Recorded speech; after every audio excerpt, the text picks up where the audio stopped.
Hi there, it's Maureen again. Thought I would come on and just talk about the whole teacher, parent, homeschool situation that we're all kind of facing right now. It's not really as ideal as we would all like it to be, but this is what's happening and we all need to learn how to adapt and make the best of it. And I think we're all doing a great job and we're going to continue to be doing a great job. So I thought I would come on and just give you some ideas and some positive self-talk that you can work with your child and you. Everything is remote and virtual these days, which is fantastic because we're not losing any learning time, but it can also be something that makes us all super accountable and monitoring closely our child as we go through these days. When we get an assignment, our child goes on to maybe Google Classroom or Skype or FaceTime or something like that, and it's making the learning very independent, and it's also having some accountability and responsibility with them, which I think is fantastic. As a parent, we are our first child's teacher, learning how to drink and eat and walk and crawl and sit and sleep and things like that. So it's kind of extended now as this is the way that life is. Our new normal, as we would call it. We don't have that routine and structure. I'm used to getting up in the morning, putting on my teacher clothes, going to school. My daughters go to their school. We all come home. That's changed dramatically right now, and that's okay. And it can be a little unnerving and a little unsettling, but I thought I would kind of come on and give you some just some pointers and some help as to what has been useful to me as a mom and also as a teacher.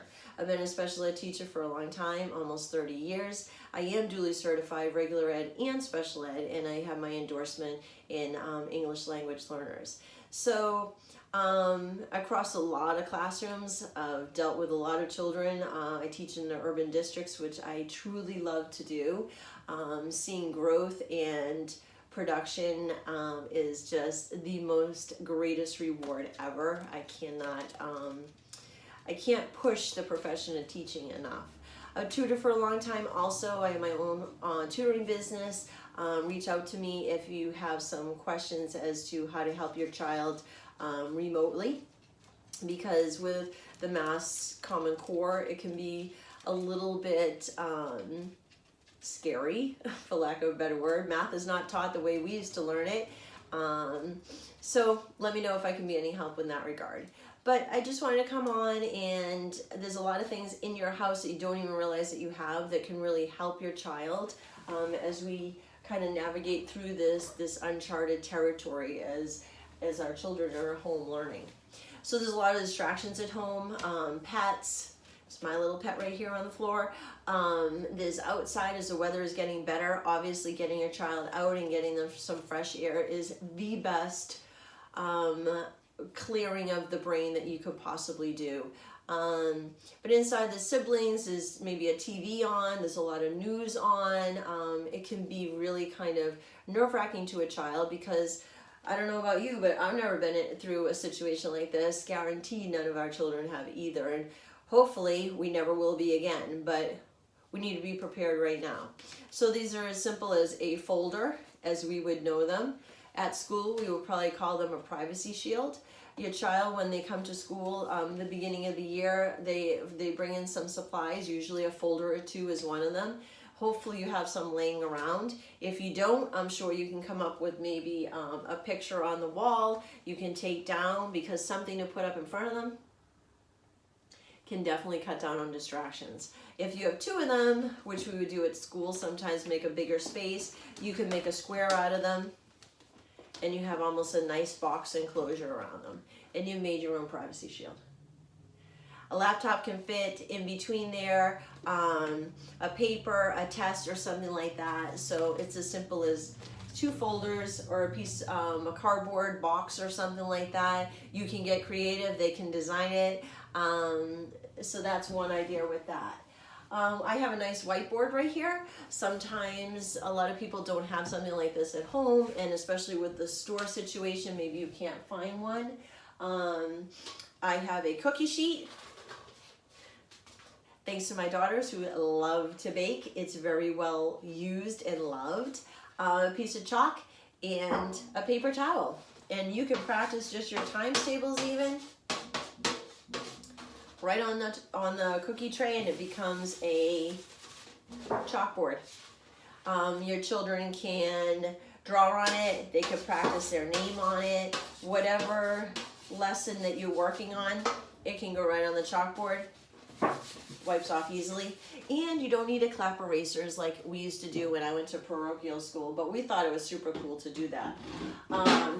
Another great tool, if you don't have Mad Libs at home, you can absolutely print them off online. Google Mad Libs. This is a fantastic way to have your children learn grammar.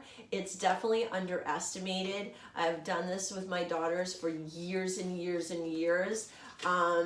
You can take the same Mad Libs, make a copy of it, and you can reuse it because the words change every time that you add in. So for example, happy birthday to the most adjective noun. Well, if you go through somebody different in your house, they'll come up with a different adjective and a different noun, so the story is different every time. So children love Mad Libs, and I do as well, and that's a great tool to have. Make sure to keep your books postmarked because it's easy to lose your place in things, and teaching them structure is also a useful, helpful way. Obviously, children's books. If you don't have children's books at home, you can use chapter books that maybe an adult would read because it's all about vocabulary. And just sitting down and reading to them and reading with expression is super important because sometimes children aren't familiar with punctuation and how to ask a question and how to use an exclamation. And if you read and model it, one morning, when the Jolly Man went to the beach to sing for his breakfast, he discovered a beautiful guitar floating in Snapper Bay. Quickly, he waded into the water and pulled it out. Don't I wish I was there right now? Well, in our minds, we can go there. How cool is that? If you have an old calendar, this is a great way to teach little ones how to count.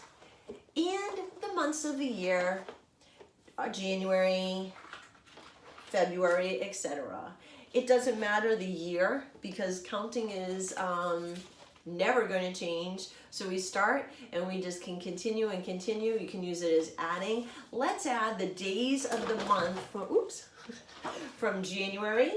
There's 31 days in January. Let's add January's days to February days. There's 29 days. Did you know that there were 29 days in 2016? You did, because that was 4 years ago and we just had a leap year this year.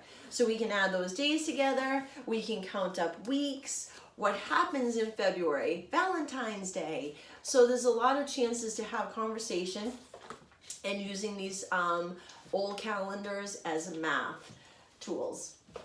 So it's very important also that children like to see things organized.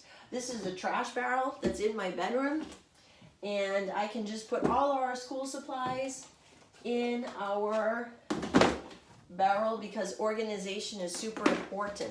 So these are just little tips that you can use. I hope they're helpful. I'll come on again if I think of some more. My brain is always going. And the most important thing is stay hydrated also. Water is super important because we're inside a lot of the time and it can get really dry.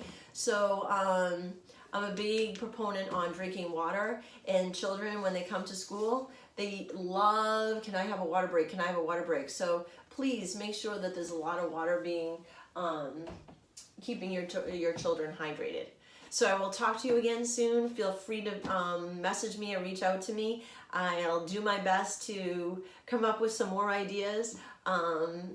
Tomorrow, maybe I'll come on, we'll do some chair yoga, which I used a lot in the classroom because we try to eliminate a lot of jumping around and things like that. So you can actually do yoga right in your chair. So we can work on that. So have a great day, stay positive, keep balanced, and I look forward to talking to you again soon. Bye-bye.